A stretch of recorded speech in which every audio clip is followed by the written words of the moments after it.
ओम नमः सिद्धेभ्य। नमः श्रीवर्धमानाय निर्धूतकलिलात्मने सालोकानां त्रिलोकानां यद्विद्यादर्पणाय ते।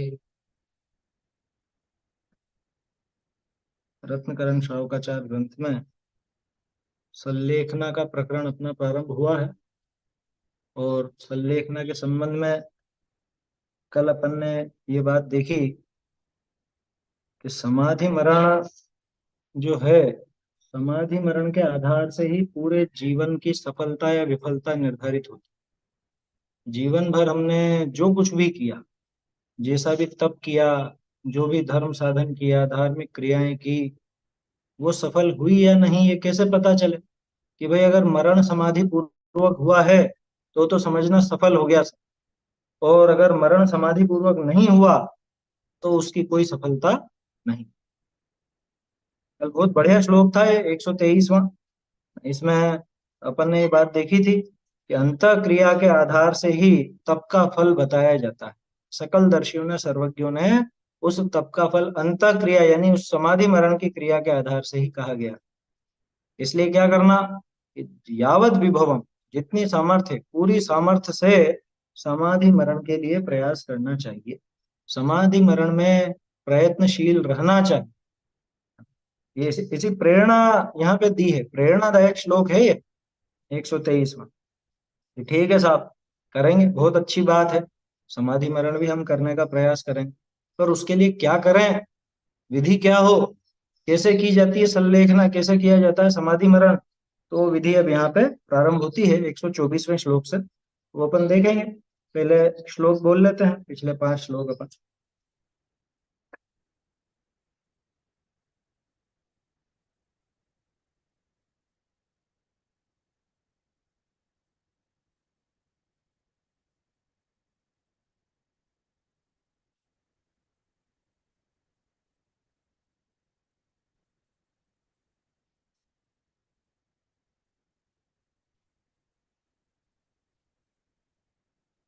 देवाधिदेव चरणे परिचरणं सर्व दुःख निर्हरणं कामदुहि कामदाहिनी परिचिनुयादादृतो नित्यम् अर्हच्चरण सपर्या महानुभावं महात्मनामवदत् भेक प्रमोद मत्तः कुसुमैनैकेन राजगृहे हरित पिधान निधाने यनादरा स्मरणमत्सरत्वानि वैयावृत्यस्यैते व्यतिक्रमा पञ्चकथ्यन्ते उपसर्गे दुर्भिक्षे जरसि रुजायां च निष्प्रतीकारे धर्माय तनुविमोचन माहुसल्लेखनामार्या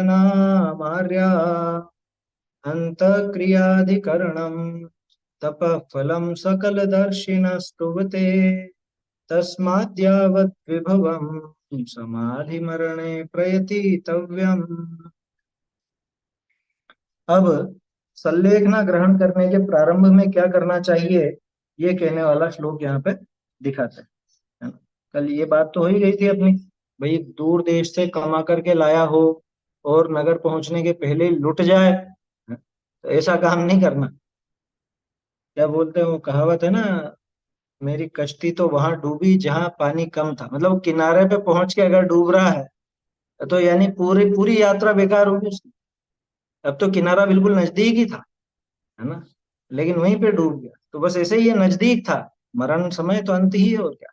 तो वहां पे अगर गड़बड़ कर दे तो फिर सारा का सारा जीवन उसका निष्फल। तो सल्लेखना ग्रहण करने के प्रारंभ में क्या करना, ये बताते हैं यहाँ पे 124वें श्लोक में। स्नेहम वैरम संगम परिग्रहम चापहाय शुद्ध मना स्वजनम परिजनमपि च क्षान्त्वा क्षमयेत् प्रियैर्वचने स्नेहं वैरं संगम परिग्रहं चापहाय शुद्धमना। स्वजनम परिजनमपि च क्षान्त्वा क्षम्येत् प्रियैर्वचने।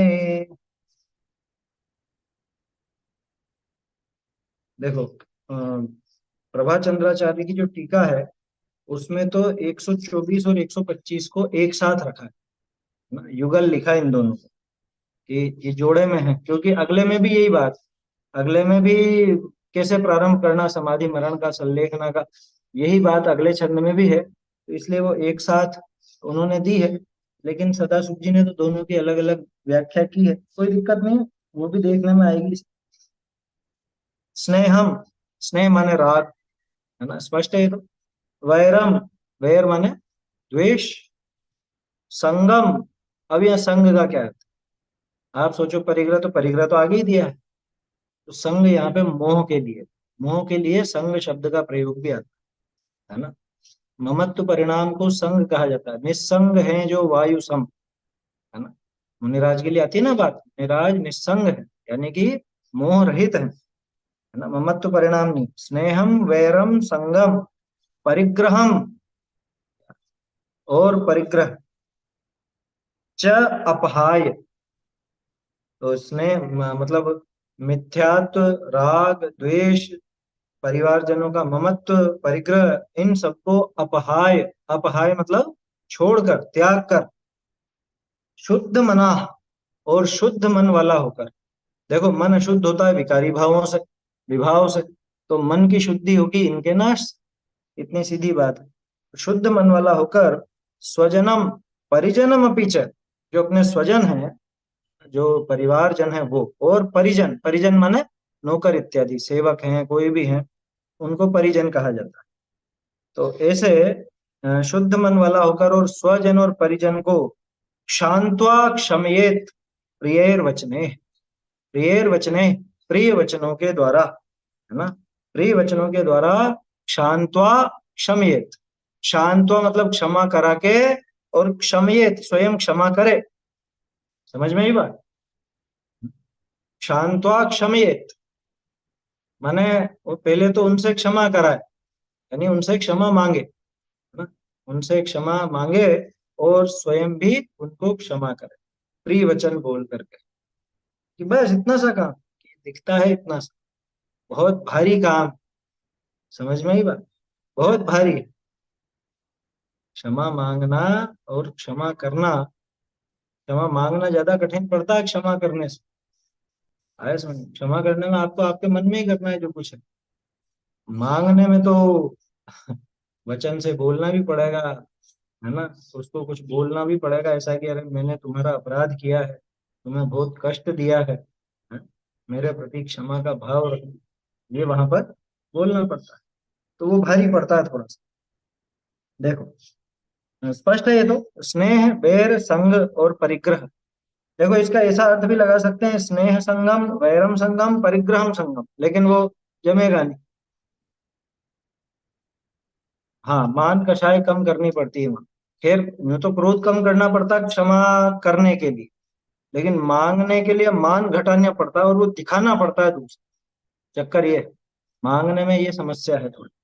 समस्या क्या है, सरल जीवों के लिए कोई समस्या नहीं, है ना, तीव्र मान वाला हो उसको समस्या आती। तो परिग्रह को छोड़े सबसे पहले तो, सारा परिग्रह त्याग देता है। अरे बहुत से लोग तो वस्त्र आदि का भी त्याग कर देते हैं आखिर, है ना, होता है ऐसा भी, वस्त्र आदि का भी त्याग करके और सारे समस्त परिग्रह छोड़ दिया, रुपया पैसा वगैरह सब छोड़ दिया। हम्म, आया समझ में, अधिकारी बन करके नहीं, ये तुम्हारा तुम जानो, अब ये तुम्हारे हिसाब से देख लो भैया, मैं अब कुछ भी इसमें हस्तक्षेप नहीं करूंगा, है ना। देखो अपन ने पीछे जो व्रत आदि देखे थे ना, उन व्रतों के बाद में ये सब है, ये समाधि मरण उनके आगे की चीज। सम्यक दर्शन के बिना राग द्वेष मोह छोड़ा नहीं जाता, है ना, कैसे छूटेगा, प्रैक्टिकली नहीं छूटता, क्योंकि अनंतानुबंधी का छूटे कम से कम तो छूटा कहा जाए, लेकिन वो छूटा नहीं है। अनंतानुबंधी का तो तब छूटे जब मिथ्यात्व जावे, इसलिए सम्यक दर्शन होने पर ही ये सब चीजें छूटती हैं। स्नेह बैर संग परिग्रह, परिग्रहम च अपहाय, और परिग्रह भी छोड़ करके शुद्ध मन से अपने जो स्वजन हैं और अपने जो सेवक आदि परिजन हैं उनसे क्षमा करावे और उनको क्षमा करे। ये समाधि मरण की शुरुआत है। देखो, शुरुआत में जब मन इतना पवित्र हो जाए तो इसके आगे की विधियां कितनी पवित्रता की होगी, विचार करो। देखते हैं इसका अर्थ और भावार्थ वगैरह अपन देखते हैं पहले।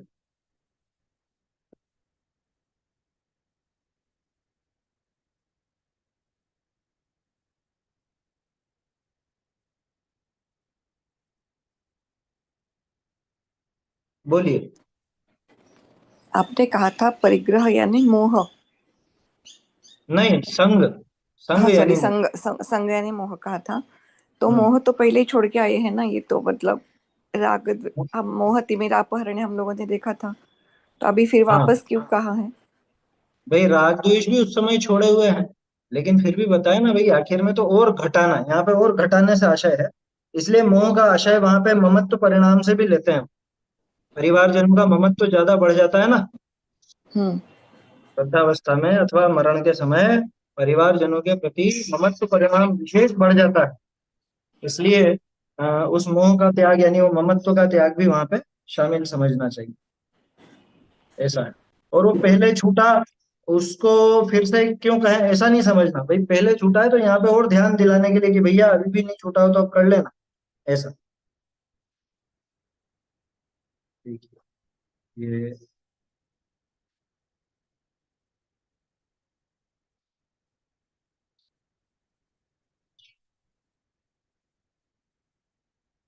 हम्म नीचे से दूसरी पंक्ति देखिए।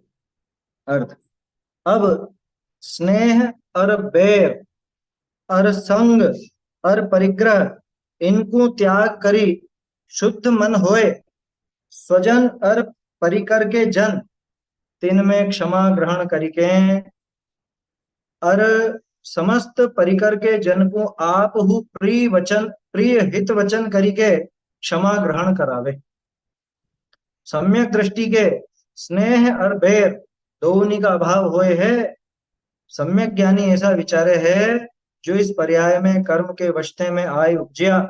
अब जो पर्याय का उपकारक तथा अपकारक पुण्य पाप कर्म का उदय के अधीन जे बाह्य स्त्री पुत्रादिक थे, तिनमें पर्याय के उपकार के अर्थ दान सम्मान आदि करी स्नेह किया, और जे इस पर्याय के उपकारक द्रव्यनि को नष्ट करने वाले समस्त परिकर के जन को आप हु तिनको, एक मिनट, नष्ट करने वाले थे, तिनको चारित्र मोह के उदय करी बेरी हु मानी उनते परांगमुख होए रहा। है ना, परांगमुख होए रहा। अब इस पर्याय का विनाश होने का अवसर आया। अब कौन सो स्नेह करूं और कौन सो बैर करूं। मेरा इनका आत्मा के संबंध तो अ, है ही नहीं, है ना, संबंध तो है ही नहीं। मैं इनको आत्मा को जानू नहीं। इनका, मैं इनका आत्मा को जानू नहीं। ये लोग हमारे आत्मा को जाने नहीं, केवल हमारा और इनका चामड़ा दिखने में आवे है। या ते चामड़ा ही सु मित्र शत्रु का संबंध है, सो ये भस्म होए एक एक परमाणु उड़ जाएंगे। अब कौन सु स्नेह बेर का संकल्प करिए है, अर्जे को आप सु बिना कारण अभिमान सु बेर करने वाले हैं। तिन सु नम्रीभूत होए क्षमा ग्रहण करावे। जो मेरी चूक भूल भई है, जो मैं आप सारी से निते अपूठा होए रहा। अपूठा होए रहा। अब आप सो प्रार्थना करूं हूं, सो मेरा अपराध क्षमा करो। आप सारी से सज्जननी बिना कौन बख्शीश करे, और जो आए किसी की धन धरती दाबली होए तो उनको दे राजी करे। जो मैं दुष्टता करी आपका धन रखा तथा जमी जाएगा खोसी, सो अब ये आपकी ग्रहण करो। मैं पापी हूँ, दुष्टता करी, छल करी, लोभ करी, अंध भया दुराचार किया। अब मैं अंतरंग में पश्चाताप करूँ हूँ, आपको बड़ा दुख उपजाया। अब जो अपराध किया सो तो को प्रकार उल्टा आवे नहीं। अब मैं कहा करूं, आप माफ करो। इत्यादि सरल भावनितें क्षमा ग्रहण करावे। अर्जे अपने कुटुंब मित्रादिक स्नेहवान होए, तिनसु कहे, तुम हमारे संबंधी स्नेही हो, परंतु तुम्हारे हमारे इस पर्याय का संबंध है। हो इस देह का उपजाने वाला माता पिता हो, अ, संबंध है।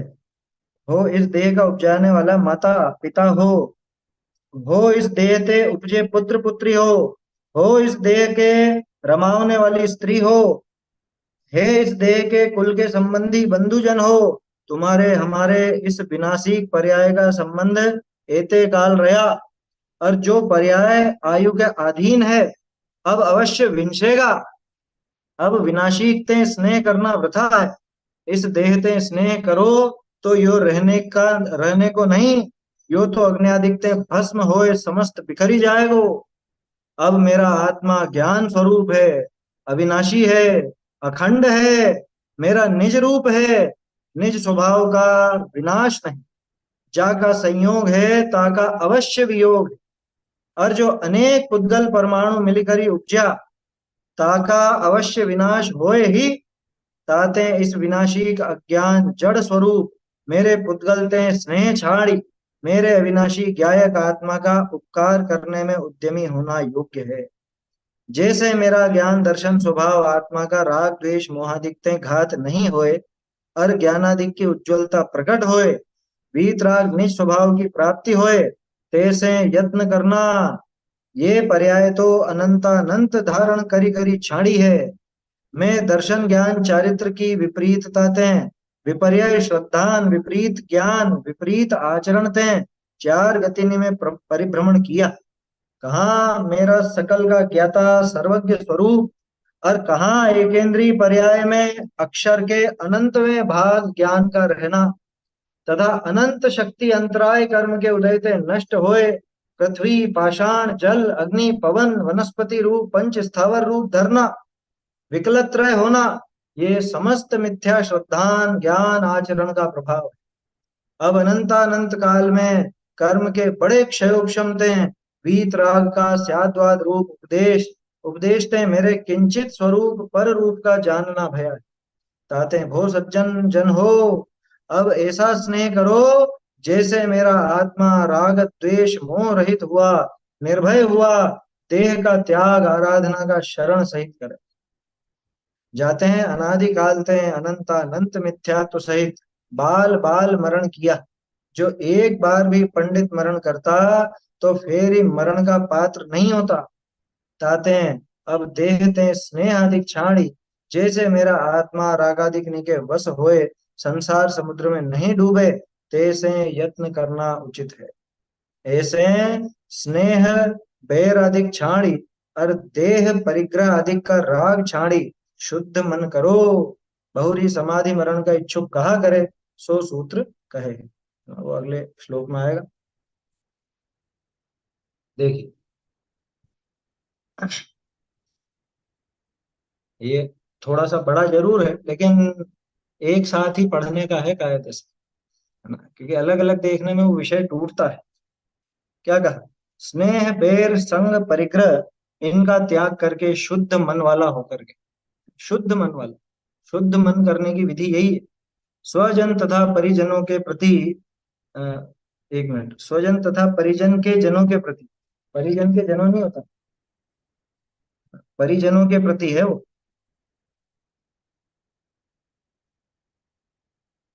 ये परिजन के स्थान पे परिजनों कर लीजिए और आगे के जनों हटा दीजिए। स्वजन तथा परिजनों के प्रति क्षमा ग्रहण करके, है ना, उनके प्रति स्वयं क्षमा ग्रहण कर, तथा आप भी समस्त परिजनों से प्रिय हित रूप वचनों द्वारा क्षमा मांग कर, बहुत मीठा बोले, बहुत मीठा। क्यों? क्योंकि पहले सामने वाले को जो हमारे वचनों से, हमारी कुछ क्रिया से कष्ट हुआ है, वो उन मिष्ट वचनों के द्वारा ही सुधारा जा सकता है ना। उस कष्ट का प्रतिकार मिष्ट वचनों से ही होगा, है ना। इसलिए मीठे बोलना। देखो, एक कहावत लौकिक में चलती है, कम बोलो धीरे बोलो मीठा बोलो, है ना। ऐसे पहले स्टिकर आया करते थे छोटे छोटे, लगाए होंगे बहुत लोगों ने, कम बोलो, धीरे बोलो, मीठा बोलो। तो अपने फालतू की बात करने का तो है ही नहीं कि बड़बड़ करता रहे दिन भर, ऐसा तो कुछ उपदेश अपने यहाँ है नहीं। अपने यहाँ तो भाई कम बोलना, धीरे बोलना, है ना, अपनी टोन वैसी नहीं हो जिससे सामने वाले को कष्ट पहुंचे। हम कोई गलत बात थोड़ी ना कह रहे, अरे गलत बात नहीं कह रहे हो, लेकिन गलत तरीके से कहोगे तो वो सही बात भी रुचेगी नहीं, है ना। और मीठा बोल, ये होना चाहिए। खैर, ये तो अब अंतिम समय की बात है, जीवन भर मीठा बोलने का अभ्यास किया हो तो अंत में मीठा बोलने में आवे। जीवन भर ही वो लठ बरसाता हुआ बोले तो आखिर में कैसे मीठा बोले। आया समझ। स्वजन तथा परिजनों के प्रति क्षमा ग्रहण करके तथा आप भी समस्त परिजनों से प्रिय हित रूप वचनों द्वारा क्षमा मांग कर क्षमा ग्रहण, क्षमा मांग, उनसे क्षमा मांगे। या उसमें आता है अपने मूलाचार में, खामेमि सौव जीवाणम सौवे जीवा खमंतु में, मित्ति में सब भूयेषु वैरम मज्जमण केणदि। मैं सब जीवों को क्षमा करता हूँ, सौवे जीवा खमंतु में, सर्व जीव मुझे क्षमा करें। मित्ति में सर्वभूतेषु, सभी सर्वभूतों में यानी सभी जीवों में मेरी मैत्री हो, मैत्री भाव रहे।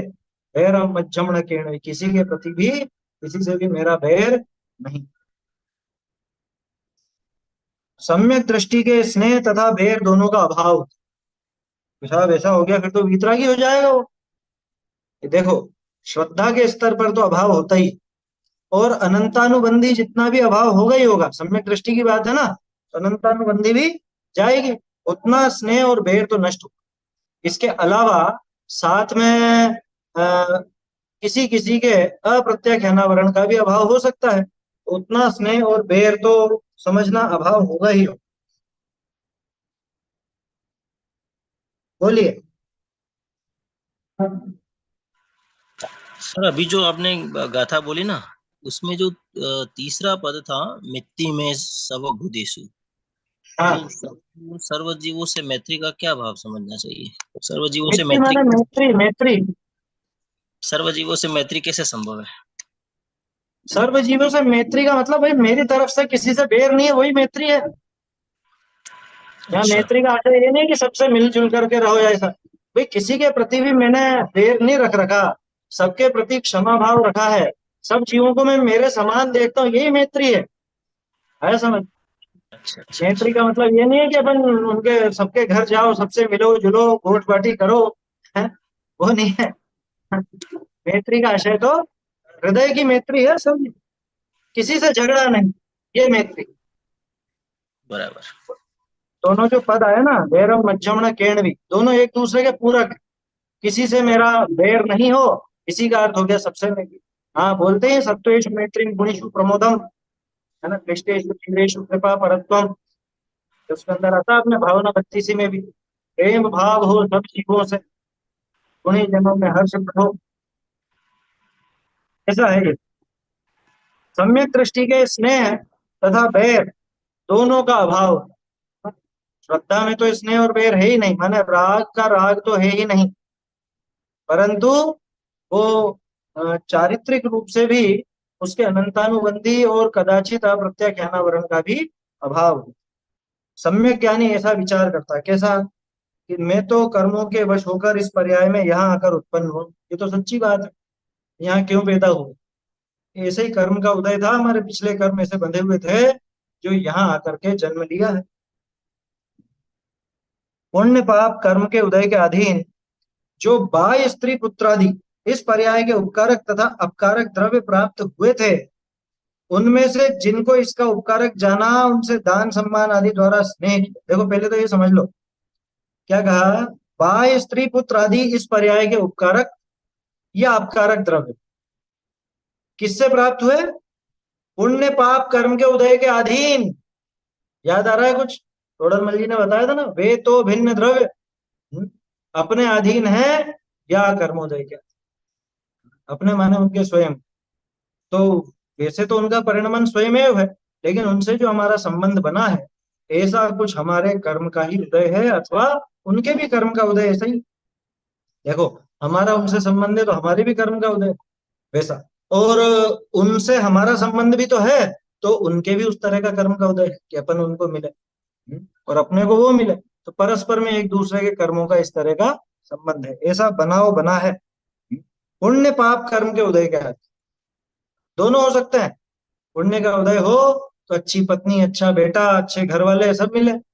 पाप का उदय हो तो महानालायक संतान पैदा हो, क्या लड़ोकनी पत्नी मिले या लड़ाकू पति मिले या सास ससुर कैसे मिले, वो पुण्य पाप के उदय के अधीन है, अपने अपने पुण्य पाप के अनुसार। ठीक है ना। पुण्य पाप कर्म के उदय के अधीन जो बाह्य स्त्री पुत्र इस पर्याय के उपकारक तथा अपकारक द्रव्य प्राप्त हो, उपकारक हो चाहे अपकारक हो। अपकारक समझते हैं ना, बुरा करने वालों को अपन अपकारक कहते हैं। जो उपकार करे वो उपकारक, जो अपकार करे वो अपकारक। उनमें से जिनको इस पर्याय का उपकारक जाना, अब देखो ये तो मेरी बुद्धि थी, वास्तव में कोई भला कोई बुरा नहीं था, लेकिन मैंने किसी को पर्याय का उपकारक जाना, उनसे तो दान सम्मान आदि द्वारा स्नेह किया, उनसे तो मैंने बहुत प्रेम का भाव रखा, उनसे लिया दिया सब किया। तथा जो इस पर्याय के उपकारक द्रव्यों को नष्ट करने वाले थे, है ना, जो मेरे समझ लो अच्छी वस्तुएं हैं या जिनसे मेरा उपकार होता है, ऐसे द्रव्यों को जो नष्ट करने वाले थे, उनको चारित्र मोह के उदय से बैरी मानकर उनसे परांगमुख रहा, उनसे विपरीत रहा, है ना। ये हुआ ना। देखो भाषा कैसी है, वो हमसे विपरीत रहे ऐसा नहीं, मैं उनसे विपरीत रहा। क्षमा तो स्वयं को करना और मांगना है ना यदि। तो यहाँ खुद का अपराध देखो, कह रहे लेकिन उसने भी किया था। यहाँ पे ये सोचने की गुंजाइश नहीं। समाधि मरण के समय जब ये अन्य जीवों से क्षमा मांगता है या दूसरे को क्षमा करता है, वहां ये विचार नहीं करता कि हमारी गलती तो नहीं थी, ये करा तो इन्होंने ही था, फिर भी देखो हम तो क्षमा भाव रखते हैं। कि तूने रखा ही नहीं क्षमा भाव। जब तक तुझे ऐसा लगता है कि हमारा तो कुछ भी नहीं था फिर भी चलो, ये फिर भी कहाँ से, तू क्या उपकार कर रहा है, एहसान कर रहा है क्या किसी। तो वहां तो बिल्कुल चित्त शांत करके, अरे जिसने चला करके भी हमको कष्ट दिया हो उससे भी क्षमा ही मांगे कि भाई मेरी वजह से आपको बहुत तकलीफ। ये डायलॉग बाजी करके नहीं कि देखो आपने भी ऐसा किया था या गलती तो आपकी थी फिर भी देखो हम तो क्षमा मांग रहे, ये नहीं होता।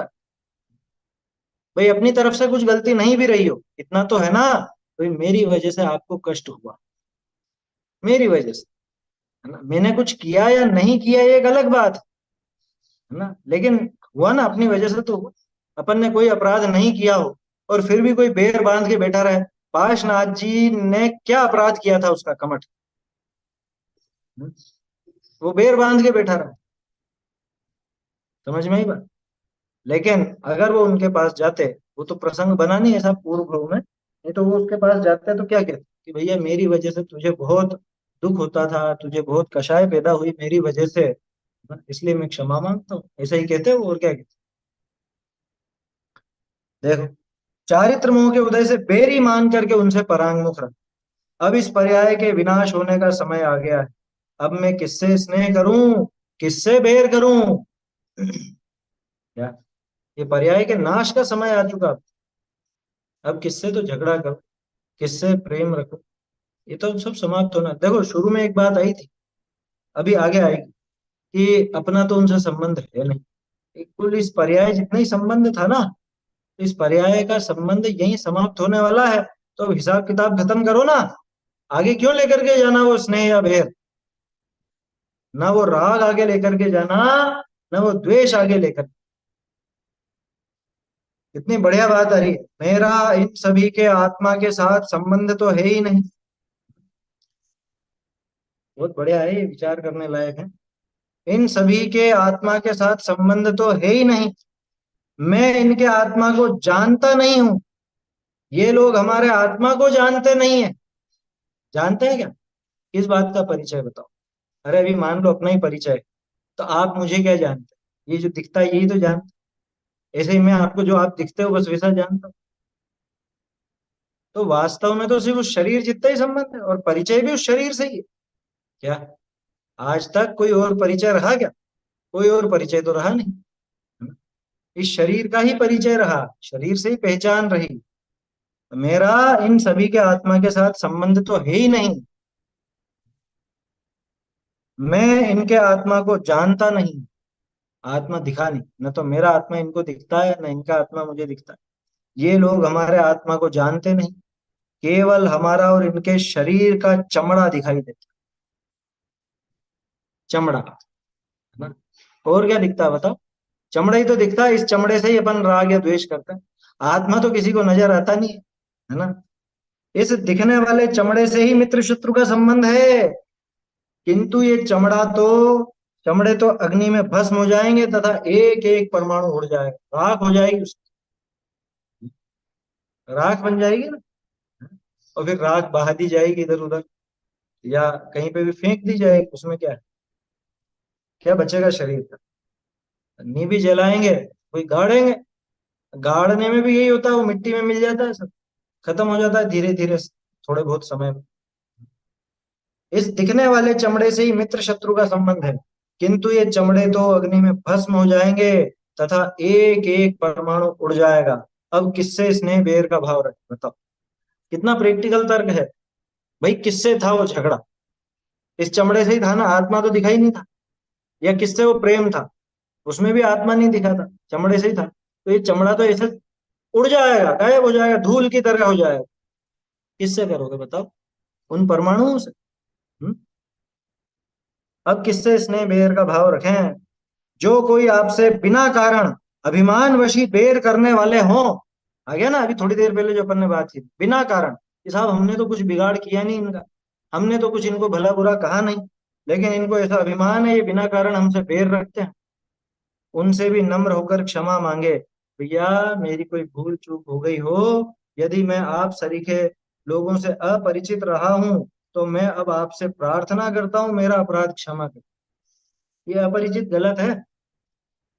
वो अपूठा शब्द था ना, ये अपूठा, अपूठा का अर्थ वो बिल्कुल पीठ दे करके रहा, ऐसा मतलब उससे विपरीत रहा ना? तो अपरिचित वाली बात नहीं है ये आप सरीखे लोगों से, इसकी जगह आप लिखिए विरुद्ध, लिख लीजिए, विरुद्ध शब्द ठीक है। विरुद्ध रहा हूं, अरे जैसे अभी मान लो सात व्यसन का सेवन करने वाला कोई हो, अपन नहीं जानते उसका वो व्यापार हो या वो सात व्यसन का सेवन ही करता हो, और अपन तो बिल्कुल डट के निषेध करते हैं। तो यद्यपि अपन ने उसका कुछ बुरा नहीं किया, लेकिन वो तो अपने को उसी इसी वजह से बुरा समझेगा कि हमारे आचरण पे कलंक लगाते हैं, हमको ऐसा कहते हैं, है ना? तो भाई मैं आपसे विरुद्ध रहा हूं, तो विरुद्ध तो है ना, सप्त व्यसनी से अपन विरुद्ध हैं या नहीं? है? अच्छा, अपने ही घर का कोई ऐसा विपरीत आचरण करने वाला हो जाए, तो उससे विरुद्ध होंगे या नहीं होंगे? उससे विपरीत चलेंगे या नहीं? तो होंगे। तो यदि मैं आप सरीखे लोगों से विरुद्ध रहा हूं, तो मैं अब आपसे प्रार्थना करता हूं मेरा अपराध क्षमा कर दें ना। मेरा आपको कष्ट पहुंचाने का कोई इरादा नहीं था, फिर भी आपको कष्ट तो हुआ मेरी वजह से, तो जो कष्ट हुआ है उसके लिए मैं आपसे क्षमा मांगता हूं। मैं उस कष्ट के लिए आपसे क्षमा प्रार्थी हूं। मैं आपसे प्रार्थना करता हूं मेरा अपराध क्षमा कर दें। आप सरीखे सज्जनों के बिना क्षमा कौन करेगा? ऐसे मिष्ट वचन बोले, आप तो साहब बहुत सज्जन है, मेरा ही अपराध था, है ना, मेरी गलती रही जिस वजह से आपको बहुत दुख पहुंचा, ठेस पहुंची, आप मेरे प्रति क्षमा का भाव रखें। कितनी उदात्त भावना। अरे हमने कोई गलती करी नहीं थी, हम क्यों मांगे क्षमा? ये अभिमान अड़ाया जाता है। उन्हीं की गलती थी, वो अपने मनमानी बातें फैला देते हैं, अपने मनमानी बातें करते हैं। मन से ही उन्होंने हमसे झगड़ा झगड़ा ठान लिया, तो हम क्या करें? कह रहे भाई झगड़ा ठान लिया था तो एक बार जाके, एक बार तो क्षमा भाव कर ही लो, छुट्टी पाओ उस बात से। और उसके बाद भी वो रखे तो रखता रहे, अपन ने तो क्षमा भाव रख लिया ना, अपन ने क्षमा मांग ली और अपन ने क्षमा कर भी दिया। सामने वाला हमें करे नहीं करे ये बात नहीं है, क्योंकि सामने वाले के ऊपर निर्भर हो गए तो फिर तो आपकी क्षमा अधूरी रहेगी, है ना? भाई यहाँ तो मन की इतनी पवित्रता की बात है कि आप उससे वैसा क्षमा भाव कर लो, क्षमा मांग लो, और उसको क्षमा कर भी दो, अपने हृदय से क्षमा कर दो। आया समझ में? मैं अब आपसे प्रार्थना करता हूँ मेरा अपराध क्षमा कर दें। आप सरीखे सज्जनों के बिना क्षमा कौन करे? आप जैसे सज्जन ही क्षमा भाव धारण करते हैं। मैं तो अपराधी था, जैसा आलोचना पाठ में बोलते हैं ना, वहां तो भगवान से बोल देते हैं, उसको बोलने में कोई दिक्कत नहीं है। किसी व्यक्ति से जाके बोलो हाँ हाँ मैं दुष्ट अपराधी, बोलो। हाँ, क्षमा स्वाधीन क्रिया है, बिल्कुल सही बात। स्वाधीन क्रिया ही है, पराधीनता नहीं है उसमें। इतनी ऊंची बात है ये। क्या कहा? बैरियों से अपना बैर छोड़ना, प्रिय वचनों से द्वारा अपना अपराध क्षमा कराना भी बड़ा दान है। हाँ, ये परोपकार की प्रेरणा ही थी ना, 186 पेज पर थी, इसी में थी। उसमें तो इतना तक था, अरे तुमको ये चाहिए ले जाओ, तुम्हें इससे संतुष्ट होते हो ये ले जाओ, छोड़ ही दिया ना इसने तो। आखिर की बात है समाधि मरण। आगे आने वाली बातें बहुत सारी वैसी बातें हैं यहाँ पे। यदि आपने किसी की धन धरती छीन ली हो, अपनी बात चल रही है, अपन ने अगर किसी का धन छीना हो, किसी की धरती वगैरह छीन ली हो, कब्जे में ले ली हो, तो वह उन्हें वापस देकर प्रसन्न कर कहे, अरे मैंने दुष्टता से आपका धन रख लिया था, आपकी ये वस्तु रख ली थी, जमीन जायगा छीन ली थी, वह अब आप वह वापस लीजिए। बोलिए। सर मान लिया जाए किसी व्यक्ति से किस प्रकार की कोई अनबन होती है, उसके हम्म। बाद क्षमा एक दूसरे से भी हो जाती है, पर इसके बाद अगर रिश्ता सामान्य न हो पाए तो वहां दोष किसका गिने? देखो, सामान्य क्या करना है, अपने को पता है कि जैसे इसकी प्रवृत्ति ऐसी है, ये धर्म मार्ग से विपरीत चलता है, तो अपन तो न्यूट्रल रहेंगे उससे, है ना। अपन ने क्षमा मांग भी ली, क्षमा कर भी दिया, और अपन न्यूट्रल हो गया, अब उससे अपना कोई संबंध नहीं रखा, है ना। तो ये आप इसको क्या समझ रहे हो, संबंध नॉर्मल हुए या नहीं? क्योंकि नॉर्मल ही है, क्योंकि भाई जिससे विपरीतता है तो अब उसके साथ तो नहीं रहेंगे ना वैसे। तो इसमें यूं मत समझना झगड़ा है कुछ नहीं, हमारा उनके साथ जमता नहीं है, क्योंकि हम उनके साथ रहेंगे तो या तो उनको कष्ट होगा या हमको कष्ट होगा, है समझ में। बतलाओ कैसे निभे केर बेर को संग, वे डोलत रस आपने या के फटत अंग, है? केले के पत्ते और बेर की झाड़ी, इन दोनों का संग कैसे निभ सकता है बस। तो वो नॉर्मल का की तो निशानी यही है कि अब उसके प्रति हमें कुछ नहीं है, न राग है न द्वेष, है ना। वो उनको जैसा, हाँ धर्म मार्ग में लगे तो अपन उससे संबंध नॉर्मल रखेंगे, कहाँ दिक्कत है। पर और धर्म मार्ग में सामने वाला हर बार इस चीज का आरोप मढ़ता है कि you are not properly clean up your mind और योर हार्ट, तो मैं उसमें क्या करूं? सब संबंध निकट का है मेरे, मैं उसमें क्या करूं? देखो, अब इसमें तो अपन क्या कर सकते हैं, सामने वाला कुछ भी सोचे ना। देखो अभी आपने लिखा था ना, स्वाधीन क्रिया है क्षमा की। तो वो हाँ वो। सामने वाला अगर क्षमा नहीं करना चाहता, उसके मन में ऐसा है कि ये मेरे से पहले जैसा व्यवहार नहीं रख रहा है, माने इसके मन में अभी भी बैर है, तो ये हाँ उसकी सोच है। उसको अपन क्या कर सकते हैं? भाई सामने वाले की सोच का तो वही स्वामी है ना। उसे हम कैसे, आप ज्यादा ज्यादा कहते नहीं साहब ऐसी कोई बात नहीं है, बस बात यह है कि आप अलग ढंग से चलते हो, हम अलग ढंग से चलते हैं, तो कैसे वो बात नहीं। मतलब हुआ इतना इतना भी ही कहने की है। जरूरत नहीं, क्योंकि इतना भी कहोगे तो भी उनको तो ऐसा लगेगा कि ये तो हमको ऐसा समझते हैं और वैसा समझते क्योंकि अब मैंने बोलना कम कर दिया है तो उनको ऐसा लगता है कि यार ये थोड़ा एरोगेंट और इगोइस्टिक हो गया है मामला यूं। अब मेरा तो कुछ है नहीं उसमें, अब हैं। क्या हाँ, करना समझ में नहीं आ रहा है। कुछ भी नहीं ठीक है। करना, आप उनके प्रति विकल्प छोड़ो, आया समझ में, उनके प्रति भी क्षमा भाव रखो, यही भावना रखो कि ये भी अपने जैसे सही मार्ग पर लगे, क्या ये मोक्ष मार्ग में ये भी लगे, ऐसी भावना होनी चाहिए। देखो बराबर। दूसरा क्या सोचता है, ये सोच सोच करके अपन ही परेशान होने लगेंगे, तो ये तो उन्हीं का काम अपन कर रहे हैं। हाँ सही है। ये बड़ी ठीक। समस्या है, क्योंकि ऐसा होता है कई बार ना, रिश्तेदारी में और ऐसी चीजों में बहुत बार इस तरह का होगा कि अपने से विपरीत चलते हैं, अब अपन उनसे ज्यादा संबंध रखते नहीं है, तो उनको ऐसा लगता है कि इनका हमसे कुछ झगड़ा है, जबकि झगड़ा वगड़ा कुछ नहीं है। कह दो अरे साहब टाइम ही नहीं मिलता, क्या करें। हम लोगों से कभी कोई इस तरह से कहता है ना, तो यही कहते हैं क्या करें साहब टाइम ही नहीं मिलता, कहते हैं ना बहुत, आजकल तो तुम घर भी नहीं आते हो, मिलना जुलना भी बंद कर दिया है, पहले तो घूमते फिरते भी थे, मिल भी जाते थे, अरे साहब टाइम ही नहीं मिलता, दिन भर ऐसे ही निकल जाता है स्वाध्याय में, हमको टाइम ही नहीं मिलता, क्या करें। बस इतनी बात करके छोड़ दो, और क्या है। उनसे झगड़े की तो कोई बात है नहीं, न उनके प्रति मन में बैर धारण करना, क्या कर सकते हैं वो, इससे ज्यादा क्या करें, क्योंकि दूसरे की सोच पलटना ये अपनी जिम्मेदारी नहीं है, ना ही अपने हाथ में है। क्या जिम्मेदारी भी होती तो भी असफल हो जाता है। क्यों? क्योंकि वो उसकी सोच है, वो उसके भावों के अनुसार है, उसके कर्म का उदय कैसा है ये अपन कैसे जज करें? अपने को तो अपनी सोच बदलनी है। यदि आपने किसी का धन धरती छीन ली हो, तो वो उन्हें वापस देकर प्रसन्न कर कहे कि मैंने दुष्टता से आपका धन रख लिया था, जमीन जायदाद छीन ली थी, वह अब आप ये वापस लीजिए, कि लो साहब ये आप संभालो। इतना बड़ा जिगरा किसमें हो? क्योंकि इसमें दो बातें, कि एक तो कि हाँ गलती थी देखो इनकी, एक तो इनकी गलती थी।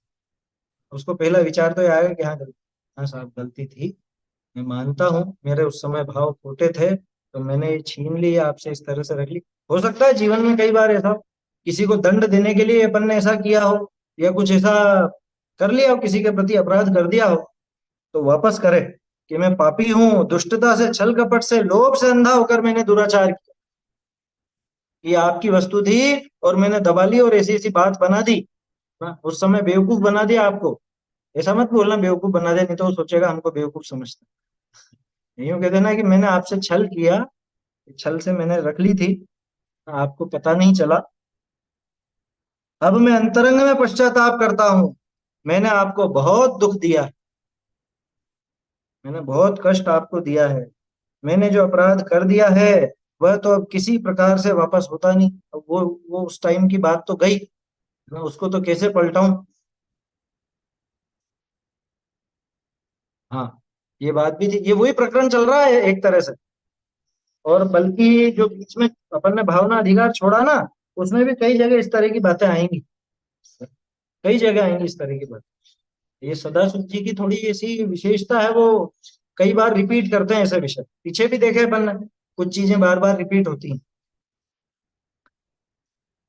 अब मैं अंतरंग में पश्चाताप करता हूँ, मैंने आपको बहुत दुख दिया है, मैंने जो अपराध कर दिया वह तो अब किसी प्रकार से वापस होता नहीं, मैं पलटा तो नहीं सकता उसको, है कि कोई ऐसी वो टाइम मशीन में जाके सुधार सकूं उसको, ऐसा तो कुछ है नहीं, है ना? वो तो सब कल्पना है। अब मैं क्या करूं? आप मुझे क्षमा करें, है ना? मैंने उस समय आपका ये अपराध किया था, ऐसे ही मेरे कर्म का उदय था और ऐसे ही आपके भी उदय था, तो मेरे से ऐसा अपराध हो गया और मेरी चूक थी, उसमें मेरी गलती थी। तो मैं क्षमा मांगता हूँ, आप मुझे क्षमा करें, इत्यादि सरल भावों से क्षमा मांगे तथा क्षमा करे, मांगे भी सही और करे भी सही।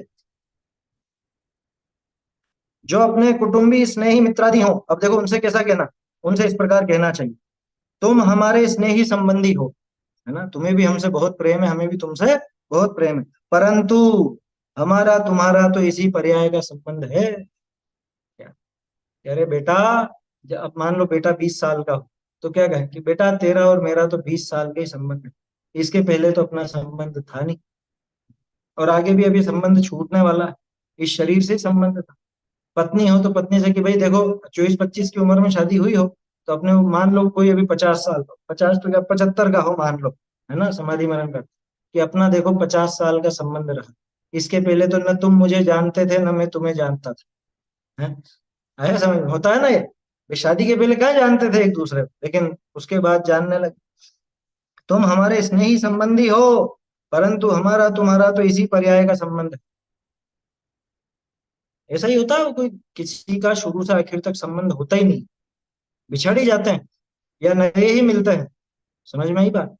एक वैसा क्या कहें प्रश्न चलता है ना, पहेली जैसा, कि एक माँ का बेटा 10 साल का है, तो बताओ उस माँ की उम्र कितनी? माँ का इकलौता बेटा है, वो 10 साल का है, तो माँ कितने साल की? कि माँ भी 10 साल की है। क्यों? क्योंकि उसके पहले वो माँ नहीं थी, है ना? तो बेटा हुआ तभी तो माँ बनी, तो उसका माँ बना भी 10 साल का, तो इससे क्या सिद्ध हुआ? इससे यही सिद्ध हुआ कि वो संबंध इतना ही है ना? तो संबंध तो इस शरीर का जब संयोग हुआ उतना ही है, उतना मात्र संबंध है, उससे ज्यादा का संबंध वहां है नहीं। तुम इस देह के उत्पन्न करने वाले माता पिता हो, अगर माँ बाप हो जिंदा तो उनसे वैसा कहे, क्योंकि समाधि मरण का प्रकरण है ना, ज्यादातर के माता पिता उस समय तक गुजर जाते, फिर भी बहुत से ऐसे भी होते हैं जो अपने माँ बाप के सामने गुजरते हैं। इस देह से उत्पन्न पुत्र पुत्री हो, हम्म, इस देह को रमण कराने वाली स्त्री हो, इस देह से कुल के संबंधी बंधुजन हो, अरे तू मेरा भाई है, तू मेरी बहन है, तू मेरा बेटा है, बेटी है, पति है, पत्नी है, माँ बाप है, काका काकी जो भी है, हमारा तुम्हारा इस विनाशी पर्याय का संबंध इतने समय तक रहा, इतने ही टाइम तक था अपना समय, इतने समय तक रहा। ये पर्याय तो आयु कर्म के अधीन है, अब अवश्य नष्ट होगी। ये पर्याय का नाश तो होने ही वाला है, क्योंकि आयु के उदय से मैं यहाँ रुका हुआ था इस शरीर में। अब आयु समाप्त होने वाला है, तो अब मुझे कौन रोके? मैं यहाँ से जाऊंगा दूसरी जगह, जहाँ ले जाएगा ये कर्म वहां जाऊंगा, है ना। और इस कर्म का नाश करने का उपाय तो धीरे धीरे कर रहा हूँ। तो जहाँ ये बंदी खत छूटेगी वहां छूटेगी, लेकिन जब तक नहीं छूटेगा तब तक तो मैं इसका गुलाम हूँ। ये मुझे बांध के ले जाता है इधर उधर। तो हमारा तो इतना ही संबंध है। आयु कर्म के उदय से मतलब उसके समाप्त होने पर ये भी अवश्य नष्ट होगी। इस विनाशी से स्नेह करना व्यर्थ है, स्नेह छोड़ो तुम। या ऐसे पहले भी तुम जाने किन किन से स्नेह कर चुके, और अब मुझसे करते थे। या अभी स्नेह छोड़ दो, ये शरीर छूटने वाला है। इस देह से स्नेह करोगे तो भी ये रहने वाला नहीं है। तुम इसके प्रति कितना भी ममत्व रखो, प्रेम रखो, कुछ भी करो, ये छूटने वाला है। ये तो अग्नि से भस्म होकर बिखर जाए। क्या कहा? अग्नि से भस्म होकर के बिखर जाए, है ना। आग से जल जाएगा, मिट्टी मिट्टी हो जाएगा, इसके कण कण बिखर जाएंगे। ये होगा ना? ये नहीं होगा, ये होना ही है इसका, बिखर जाएगा। लेकिन अब मैं कौन हूं? बहुत सुंदर बात आई। मेरा आत्मा ज्ञान स्वरूप है? ज्ञान स्वरूप, उपयोग और लक्ष्य। जीव तो उपयोग वाला है। मेरा आत्मा ज्ञान स्वरूप है, अविनाशी है, अखंड है। ये सब विशेषण है ना अपने। मेरा निज रूप है। मेरा जो स्वरूप है ये ऐसा नहीं है। ये जो कुछ भी दिखता है, गोरा काला लंबा मोटा पतला, है, ये सब शरीर। गोरा काला जो भी दिखता चाम है, मोटा पतला होना इसका काम है। आया समझ में? ये मेरा निज रूप नहीं। मेरा निज रूप तो मेरे चैतन्य स्वभाव में। निज स्वभाव का विनाश नहीं होता। यहाँ जिन लिखा है ना, जिन के स्थान पर निज कर लेना, ये गलत छप गया यहाँ। जिन स्वभाव का विनाश नहीं होता के स्थान पर निज स्वभाव। भाई स्वभाव तो हमेशा रहता, अनादि अनंत है। तो निज स्वभाव का कभी नाश होता नहीं, और इस शरीर का नाश हो जाता है। इसका क्या अर्थ निकला? इसका अर्थ ये निकला कि ये मेरा स्वभाव नहीं है। क्यों? कि ये मेरा स्वभाव होता तो इसका नाश नहीं होता, लेकिन ये नष्ट हो रहा है, इसका मतलब ये मेरा स्वभाव नहीं। इससे प्रेम मत करो भाई। जिसका संयोग हुआ है उसका वियोग अवश्य। ये तो एक लौकिक कहावत है, सत्य है, पारमार्थिक सत्य। संयोगी वस्तु का वियोग हमेशा होता ही होता है। संयोग होता है ना, पर्याय का भी संयोग होता है, तो पर्याय नष्ट भी हो जाता है।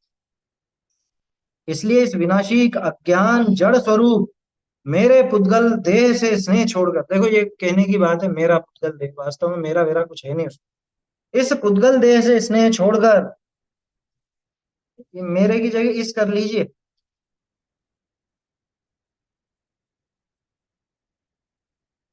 हालांकि व्यवहार से ऐसा कहने में आ जाता है, लेकिन जहां पे उससे भिन्नता ही दिखा रहे हैं, तो क्यों मेरा कहा जाए। इस पुद्गल देह से स्नेह छोड़कर अपने अविनाशी ज्ञायक आत्मा के उपकार करने में, मेरा जो अविनाशी ज्ञायक आत्मा जिसका कभी नाश नहीं होता, ऐसा ज्ञान स्वरूप मेरा आत्मा का उपकार करने में उद्यमी होना योग्य है। किससे कह रहे हैं? ये स्वयं से ही कह रहे हैं। तो भैया खुद के उपकार में लगो, जगत का मोह छोड़ो, परिजनों का, कुटुंबी जनों का, बंधु बांधवों का, इन सब का मोह छोड़ो। मोह तजो रे भैया, मोह तजो, ऐसा भजन आता है।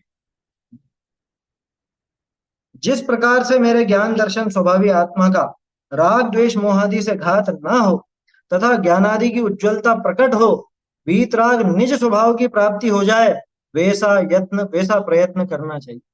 प्रेरणा दे रहे हैं तो क्या, जैसे भी कैसे भी करके मेरे ज्ञान दर्शन स्वभावी आत्मा का घात नहीं हो पाए। किससे घात होता था? राग द्वेष मोह से। तो मोह राग द्वेष के कारण मेरे ज्ञान स्वभावी आत्मा का जो घात होता था वो जैसे नहीं हो वैसे, और जैसे ज्ञान आदि की उज्ज्वलता प्रकट हो, मेरे गुण निखर करके सामने आए, राग द्वेष आदि का अभाव हो, ज्ञान पूरी तरह विकसित हो, ऐसे, और वीतराग निज स्वभाव की प्राप्ति हो जाए, वैसा प्रयत्न करना चाहिए। वो तो रत्नत्रय का प्रयत्न है, सीधे शब्दों में कहूँ क्या, सम्यक दर्शन, सम्यक ज्ञान, सम्यक चरित्र का प्रयत्न, वैसा प्रयत्न करना चाहिए। ये पर्याय शरीर तो अनंत बार धारण करके छोड़ी, छोड़ा ना है तो अरे इस भव की भी छूट जाएगी, अनंत बार पहले छूट चुकी। मैंने दर्शन ज्ञान चारित्र की विपरीतता से विषयों के अधीन होकर, ये ब्रैकेट में है, ये विषयों के अधीन होकर तो ब्रैकेट में कर लीजिए। मैंने दर्शन ज्ञान चारित्र की विपरीतता से विपरीत श्रद्धान, विपरीत ज्ञान, विपरीत आचरण करके चारों गतियों में परिभ्रमण किया। देखो, दर्शन ज्ञान चारित्र की विपरीतता का अर्थ ही मिथ्या दर्शन, मिथ्या ज्ञान, मिथ्या चारित्र। सीधे शब्दों में कि मिथ्यात्व आदि के कारण मैं चारों गतियों में भटका।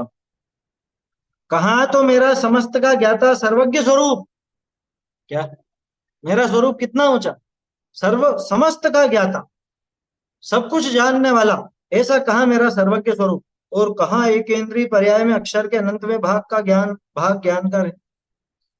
मैंने ऐसी खोटी दशा धारण की, मुझे बड़ा आश्चर्य होता है।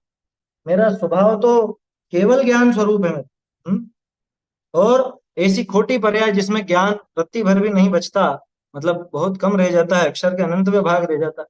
तो कहाँ ऐसा हीन ज्ञान, और कहाँ मेरा अनंत ज्ञान रूप मेरा स्वरूप। अनंत शक्ति अंतराय कर्म के उदय से नष्ट होकर, देखो अनंत शक्ति भी मेरा स्वरूप है, अनंत दर्शन ज्ञान सुख वीर, ये सब मेरा स्वरूप है ना, पर्याय में प्रकट नहीं है। यही तो रोना है, पर्याय में प्रकट नहीं है। वो स्वरूप इतना उत्कृष्ट, लेकिन अंतराय कर्म आदि के उदय से नष्ट होकर पृथ्वी, पाषाण, जल, अग्नि, पवन, वनस्पति रूप 5 स्थावरों में जन्म लेना, विकलत्रय होना, ये सब मिथ्या श्रद्धान, मिथ्या ज्ञान, मिथ्या आचरण का प्रभाव। क्यों भटका, क्यों भटका यहाँ चारों गतियों में, क्यों ऐसी ऐसी दयनीय दशाएं धारण की, ये मिथ्या दर्शन, मिथ्या ज्ञान, मिथ्या चरित्र के कारण। अब अनंतानंत काल में कर्म के बहुत क्षयोपशम से, वीतरागी के स्याद्वाद रूप उपदेश से मुझे कुछ स्व पर स्वरूप पर रूप का ज्ञान हुआ। कर्म का बहुत क्षयोपशम मिला है अपने को, बहुत हल्का नहीं समझना। अरे कहाँ साहब, जरा सा ही तो है, मति शुद्ध ज्ञान ही तो है, अवधि मना परे केवल तो है ही नहीं। अरे नहीं होगा भले वो, लेकिन ये पक्का मानना कि बहुत जबरदस्त कर्म का क्षयोपशम था, तो जाके जिनवाणी सुनने को मिली है, पढ़ने को मिली है और समझ में आती। अनंत अनंत काल में कर्म के बहुत क्षयोपशम से वीतरागी के स्याद्वाद रूप उपदेश थे, जिनेन्द्र देव का उपदेश मिला ना, स्याद्वाद रूप उपदेश मिला, उससे अपने को कुछ स्वरूप पर रूप का ज्ञान हुआ है। क्या अपना रूप है, क्या दूसरे का है, कैसा इनमें परस्पर में संबंध है या नहीं है, ये सब अपने को मिल गया। अतः हे सज्जन, अब ऐसा यत्न करो जिससे मेरा आत्मा राग द्वेष मोह रहित होकर, निर्भय होकर आराधनाओं की शरण सहित इस देह का त्याग कर। ये किससे कह रहे हैं, स्वयं से ही कह रहे हैं कि अब ऐसा उपाय करना कि जिससे राग द्वेष वगैरह सबका नाश होकर, है ना, राग द्वेष मोह से रहित होकर, निर्भय होकर आराधनाओं की शरण सहित इस देह का त्याग, आराधनाओं की शरण से। स्वपर का कुछ ज्ञान भी कल्याणकारी, ये स्वपर का ज्ञान मिलना मामूली बात थोड़ी ना है, कल्याणकारी तो है ही। उसी से तो पता चला कि हमारा क्या स्वरूप, उसके बिना कहाँ पता चला था आज तक। ऐसा यत्न करो कि जिससे आराधनाओं की शरण सहित ये देह का त्याग, ऐसे ही नहीं मर जाए, हैं? अनाराधक होकर नहीं मरना, आराधना सहित ही मरण हो, ऐसा यत्न करो। अनादिकाल से मिथ्यात्व सहित अनंतानंत बार बाल मरण की।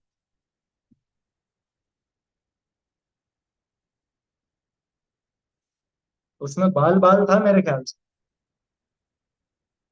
अनंतानंत बार बाल बाल मरण किए, ऐसा था ना उसके अंदर। क्योंकि ये रहित मिथ्यात्व और तीव्र मिथ्यात्व की दशा में तो बाल बाल मरण है। यदि एक बार भी पंडित मरण करता तो फिर मरण का पात्र नहीं होता। यहाँ बाल के स्थान पे बाल बाल कर लीजिए।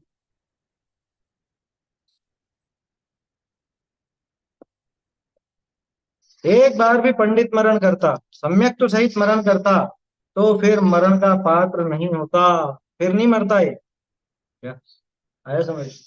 एक बार सम्यक तो सहित मरण होता, व्रत आदि सहित मरण होता, तो बार बार, अरे एक बार में अगर उन्हीं दशा धारण करके और ऐसे आत्मलीनता की दशा में है वहां पे मरण हो तो मोक्ष ही होगा।